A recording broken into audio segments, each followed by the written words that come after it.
into the family of PDP. We were not born into the opposition camp. We were properly born and bred and groomed in PDP. But we left out of some personal or general reasons, but today we are regretted. Accepting the returnees, chairman of the PDP in Delta State said they will be accorded all the rights and privileges they deserve. I don't think that anybody that is what is onion politically in this state will ask who is the DC, who is Blessing and others. And so they must be given their rights and privileges as original members of this party. But the chairman of the Democratic People's Party says those who left the DPP were never true members. Those men who said they decamped to PDP are not DPP members. Our members don't decamp. Lovett Idisi agreed, was a PDP man who decamped to DPP. We gave him ticket to run for election. And after he lost that election, he ran away. It's not unusual for politicians in the country to move from one party to another in search of a safe haven when elections are close. But whichever party they end up, political office contestants and their followers are expected to play by the rules of the game to ensure that all is done in a free and fair atmosphere. Now, the birth of the All Progressives Congress may be seen by many Nigerians as a welcome development in the country's political terrain. Yet critics believe that the PDP and the APC are birds of a feather. This is the view of the national chairman of the United Progressives Party, the UPP, Mr. Chekwas Okore. He maintains that his party is the true face of progressives in Nigeria.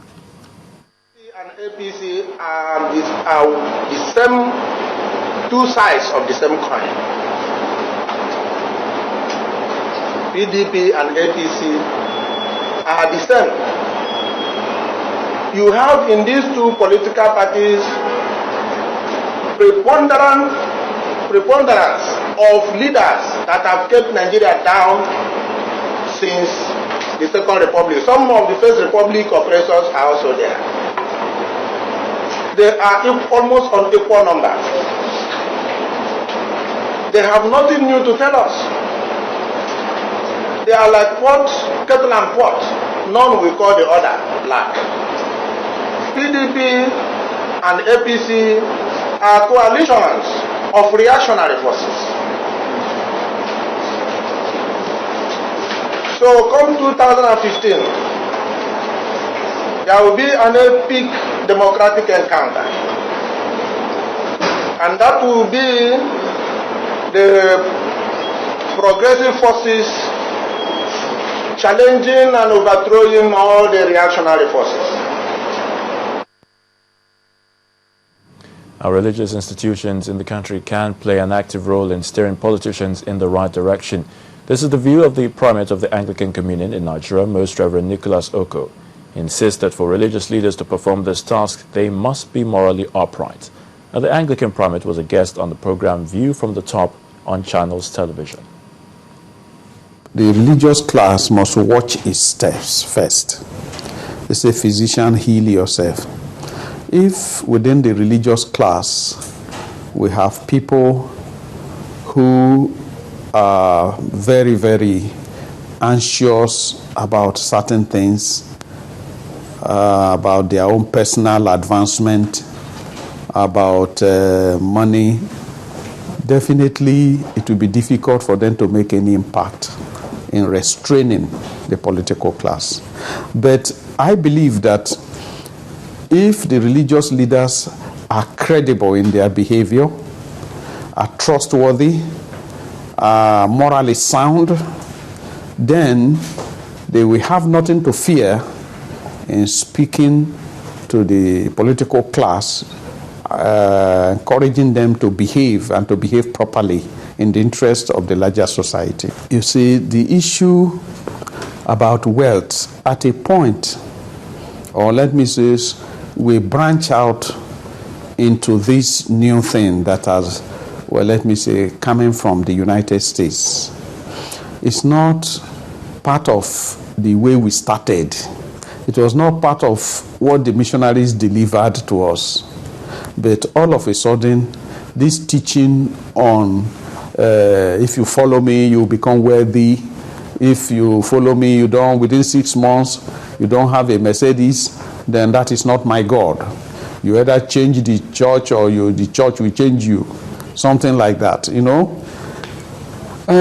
At best, it's a half-truth. Half-truth in the sense that it is true God is the owner of everything. God is the owner of the universe. The oil we are harvesting in Nigeria and selling in the international market everywhere and making billions out of it is God's property. So God is rich, stupendously rich. So his children also are rich people. We are princes, we are princesses. But that does not mean that there are no morals, no moral underpinnings. Everything is okay. And people can even steal and do Thanksgiving. You know? It's not right. Still to come on News Track, with no less than 6 players from the Golden Eaglets failed the magnetic resonance test. That's the MRI scan. We'll find out details in sports news. Please stay with us. If you want to know what's trending or you miss your favorite live shows, you can watch it all on our YouTube channel. Simply log on to www.youtube.com/channelsweb. Scroll down to your favorite program and click play. You can also view all uploaded videos by clicking on View All. Don't forget to subscribe and get the latest videos. If they are interesting, like them and be heard. Get connected with the channel's television YouTube page.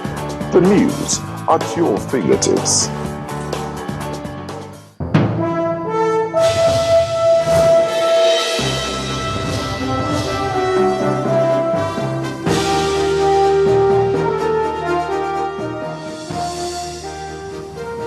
Welcome to Business News. Nigeria's economy is growing faster than any other in Africa, with this year's GDP growth put at 6.7%.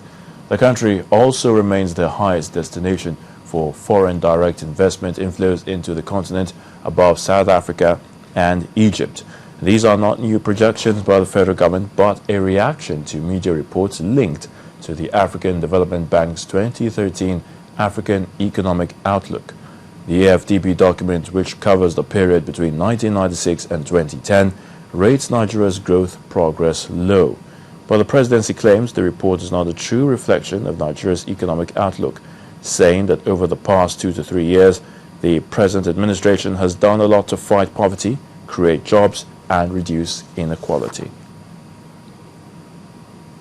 A strong dollar demand by some Nigerian lenders put pressure on the naira at the interbank market as dollar demand outweighed supply.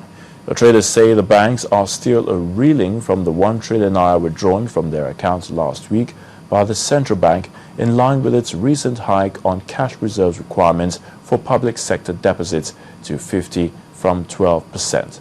The local currency dipped further to close at 160 naira 65 kobo to the dollar, weaker than 160 naira 1 kobo on Wednesday before the 2-day holiday. The CBN at its first forex auction for the week sold $221.57 million at 155 naira 75 kobo to the dollar. Meanwhile, interbank lending rates dipped as banks drew from the central bank's cash reserves. Core money tumbled by 4.75% to end at 14.75%, while the 7-day credit shed 5.29% to close the day at 15%. Dealers say the cost of borrowing among lenders fell because some banks chose to access the central bank window to obtain short-term funds. Our Brent crude is currently trending around $109 per barrel in spite of a 2-week-old shutdown at Libya's 2 biggest crude export terminals by striking security guards on Monday. Libya's deputy oil minister has however given an assurance that exports could resume on Thursday as workers and local authorities reach an agreement to end the strike. Market analysts say that Brent is now expected to face some resistance at $109